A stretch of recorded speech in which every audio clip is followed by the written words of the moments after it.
Hey guys, I want to talk to you for a minute about dinosaurs. Dinosaurs is an important topic because often people use it to try to cast doubt on the creation story, and we want to investigate these things and make sure that we're letting God's word speak and instead of man speaking. So let's see what the Bible says. I want to start in Exodus chapter 20, down at verse 8. This is a recounting of the Ten Commandments, but there's something important in this commandment about keeping the Sabbath. So Exodus 20 verse 8 says, "Remember the Sabbath day to keep it holy. 6 days you shall labor and do all your work. But the seventh day is the Sabbath of the Lord your God. In it you shall do no work, you, nor your son, nor your daughter, nor your male servant, nor your female servant, nor your cattle, nor your stranger who is within your gates. For in 6 days the Lord made the heavens and the earth, the sea, and all that is in them, and rested the seventh day. Therefore the Lord blessed the seventh day and hallowed it."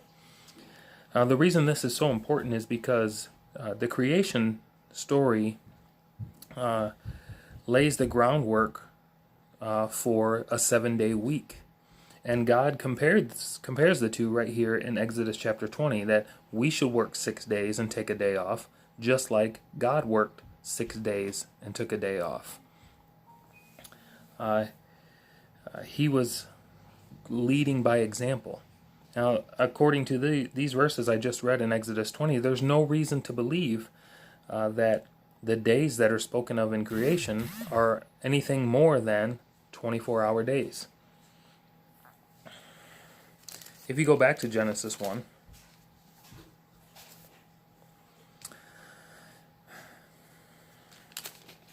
and you read about the 6th day, Genesis 1 verse 24, "Then God said, Let the earth bring forth the living creature according to its kind, cattle and creeping thing and beast of the earth, each according to its kind, and it was so.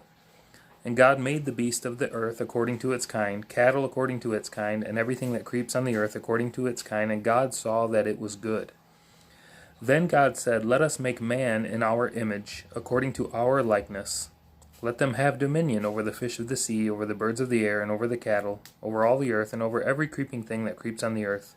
So God created man in his own image. In the image of God he created him. Male and female he created them. Then God blessed them, and God said to them, Be fruitful and multiply, fill the earth and subdue it. Have dominion over the fish of the sea, the birds of the air, and over every living thing that moves on the earth. And God said, See, I have given you every herb that yields seed, which is on the face of all the earth, and every tree whose fruit yields seed, to you it shall be for food. Also to every beast of the earth, to every bird of the air, and to everything that creeps on the earth, in which there is life, I have given every green herb for food, and it was so. Then God saw everything that he had made, and indeed it was very good. So the evening and the morning were the 6th day. So here we have God himself telling us what took place on day 6. On day 6, God created every creature that walks on the land, and that would include the dinosaurs. I have no doubt that dinosaurs existed. We find fossils of them all over the earth. What I have a problem believing is that they are millions of years old. Right here it says that God created every land creature on day 6, the same day that he created the first man, Adam. Something interesting I've learned about this is a thing called apparent age. The day that God created Adam was day 6. Now, if we were to go back on day 7, and we were walking in the garden, and we ran into Adam, and we were looking at him, he would be a full-grown man, and we would think to ourselves, this guy must be about 30 years old, 35 years old, whatever it was however he would look as a full-grown man. But the truth would be that he was only 1 day old, because God created everything full-grown. Okay, so things would look older. The first day they were created, they would look older than they were, because God created everything full-grown. That's called apparent age. It looks older than it really is. And that would be true. When God created everything in 6 days, and you walked around looking, there'd be trees that were full grown that now take hundreds of years to grow to that size. Everything would look older than it really is. And so day 6, when God created man, he created the dinosaurs. Now, if you go in Genesis to chapter 5, you have the genealogy of Adam in the day that God created man. Verse 1, this is the book of the genealogy of Adam. In the day that God created man, he made him in the likeness of God. He created them male and female and blessed them and called them mankind in the day they were created. And Adam lived 130 years and begot a son in his own likeness after his image and named him Seth. So you can begin to trace through this genealogy how long the earth has been here. And there are people who say that there are names missing in these genealogies. Well, that's fine, but Adam was the first man. We know he was 130 when he had a son, and you trace this through to Abraham, and then in Matthew 1, it's traced from Abraham to Jesus, and we know that Jesus lived almost 2,000 years ago now. And so when you put all this together, the age of the earth is really close to 6,000 years. And there's no reason to believe otherwise. There are people who say that science teaches us through testing that the bones of dinosaurs are really old, but so many of those tests, when you study them, there's so many assumptions that are involved. They're not accurate, 100% accurate. But there's many tests out there also that prove that the earth is young. I think it just depends on your worldview. But I believe the Bible, and I believe that God was speaking straightforward. He wasn't speaking in code, and everything is clearly laid out for us. So taking those things into account, we know that dinosaurs are not millions of years old. They couldn't be. The next thing about dinosaurs is what we learn from the Bible is that God had put Adam in the garden, and he put his wife Eve in the garden with him, and there was one rule in the garden, that they were not to eat from the tree of the knowledge of good and evil right in the middle of the garden. And as soon as they did that, they would die. Okay? So the Bible says that Satan was there and he tempted Eve and she ate, and then she turned to Adam and he ate, and they both became sinners, and they passed sin onto us, and they also passed on death to us. They became fallen right at that moment. They died spiritually. Eventually they would die physically, and they've passed sin and death onto us all the way to today. Well, here's the thing. In Romans, this is what's so important about this, is that in Romans chapter 5, verse 12, the Bible says, "Therefore, just as through one man sin entered the world, and death through sin, thus death spread to all men because all sinned." So what the Bible teaches here is there was no such thing as death until Adam and Eve sinned. And so the earth is not millions of years old, and there wasn't millions of years where things were just dying and evolving and eventually becoming man. It's just not possible, because there wasn't a thing called death until Adam and Eve sinned. And so you can't have death before sin. And as we talk about this, you begin to see why this is so important, because when you start to believe in millions of years and things dying, you start to break apart the whole foundation of the Bible and the reason that Jesus came.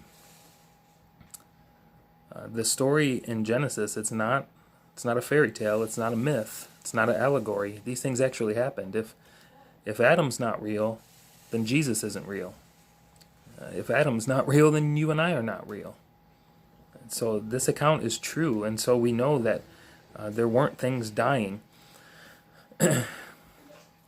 And also, to that point, before Adam and Eve sinned, and actually not until after the flood, later on, man and animals were all vegetarians. I read that to you in Genesis 1, you can go back. He said, I've given you the green herbs for food.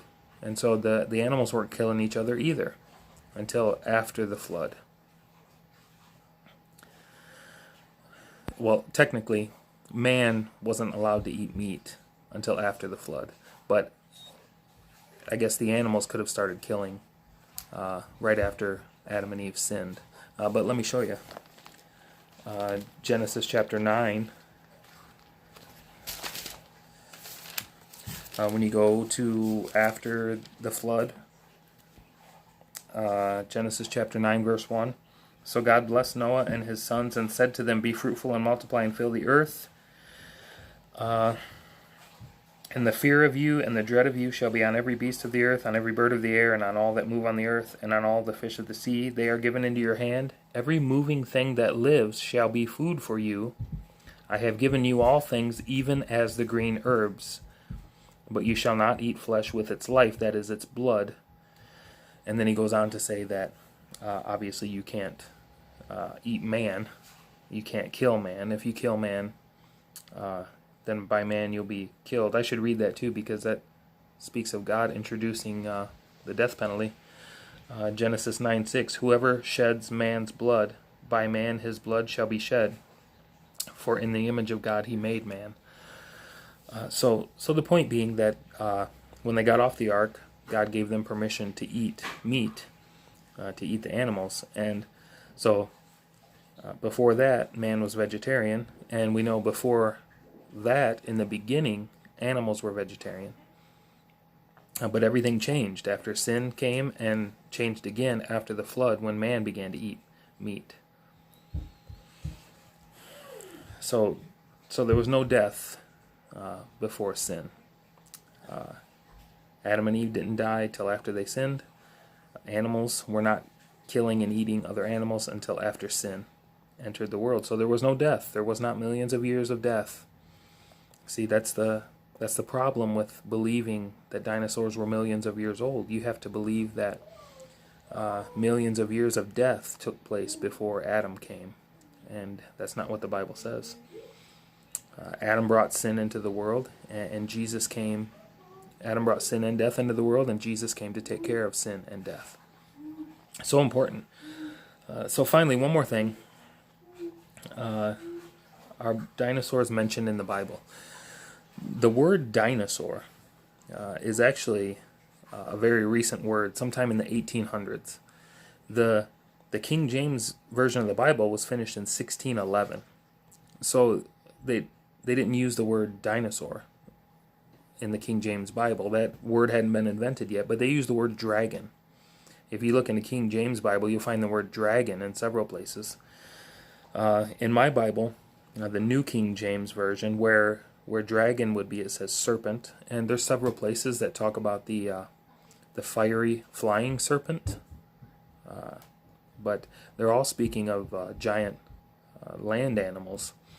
But very specifically, I want to talk to you about dinosaurs mentioned in the book of Job. It's the best example. So turn to the book of Job.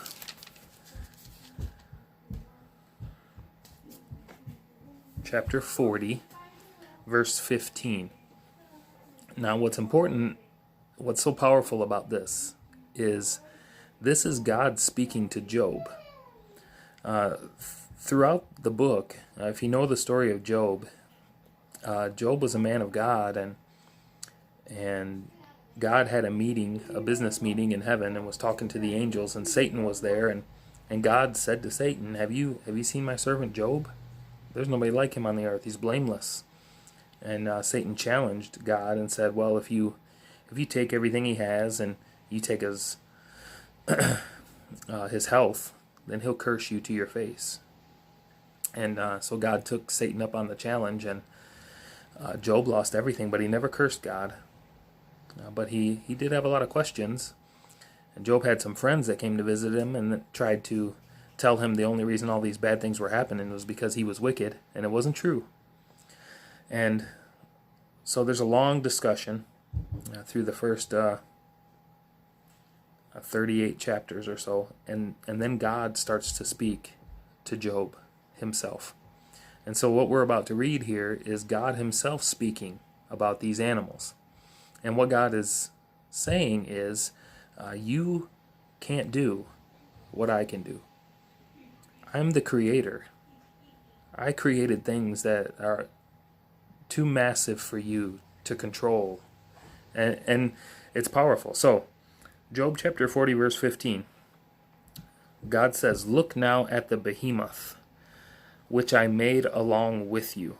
Now this is, Job, people believe, is probably the oldest book in the Bible. Job probably lived around the time of Abraham, back in Genesis. And God says, "Look at the behemoth which I made along with you." Meaning, he made him on the sixth day, just like he made man. Verse 15 continues, "He eats grass like an ox. See now, his strength is in his hips, and his power is in his stomach muscles. He moves his tail like a cedar." Now, there's many people who try to comment on the Bible and say that this big old animal has to be an elephant or a rhino or something like that, but none of those animals, and none other that I can think of, have a tail that is like a cedar, like a tree. Only dinosaurs have that. "He moves his tail like a cedar. The sinews of his thighs are tightly knit. His bones are like beams of bronze, his ribs like bars of iron. He is the first of the ways of God. Only he who made him can bring near his sword. Surely the mountains yield food for him, and all the beasts of the field play there. He lies under the lotus trees in a covert of reeds and marsh. The lotus trees cover him with their shade, the willows by the brook surround him. Indeed, the river may rage, yet he is not disturbed. He is confident, though the Jordan gushes into his mouth, though he takes it in his eyes, or one pierces his nose with a snare." And God is talking about a huge creature here that has huge, powerful muscles in his hips, in his stomach. He has a huge tail. He has huge thighs. His bones, like beams of bronze and bars of iron. And that reminds me of the bones that are put together in museums of these dinosaurs. And it says that he is the first of the ways of God. That doesn't mean that he was the first thing that God created, but he's the most powerful thing that he created. He's the most majestic thing that he created as far as the animal kingdom goes. Because no one could stop him. Only he who made him can bring near his sword. So that gives us a clue as to what happened to the dinosaurs. If you study the flood and what would happen to the earth if there was a worldwide flood, it's mind-boggling. Most likely it changed the environment completely. And that's why before the flood, men and animals grew much bigger than they do now, because the whole atmosphere was different. When you read the creation story, you read about the water being above the sky and water being below the sky, obviously in the oceans. And when God flooded the earth, the water came out of the sky and up from beneath the ocean. So everything changed. And most likely it was those environmental changes that killed off the dinosaurs, because they couldn't survive anymore because they were too big. It says, "He is the first of the ways of God. Only he who made him can bring near his sword." So it had to be something that God did that killed him. Now he mentions another one in Job chapter 41. "Can you draw out Leviathan with a hook, or snare his tongue with a line which you lower? Can you put a reed through his nose, or pierce his jaw with a hook? Will he make many supplications to you? Will he speak softly to you? Will he make a covenant with you? Will you take him as a servant forever? Will you play with him as with a bird, or will you leash him for your maidens? Will your companions make a banquet of him? Will they apportion him among the merchants? Can you fill his skin with harpoons, or his head with fishing spears? Lay your hand on him, remember the battle, never do it again." And so now God is talking about a creature that's in the water that you cannot fish out with a hook. You can't make a meal of him.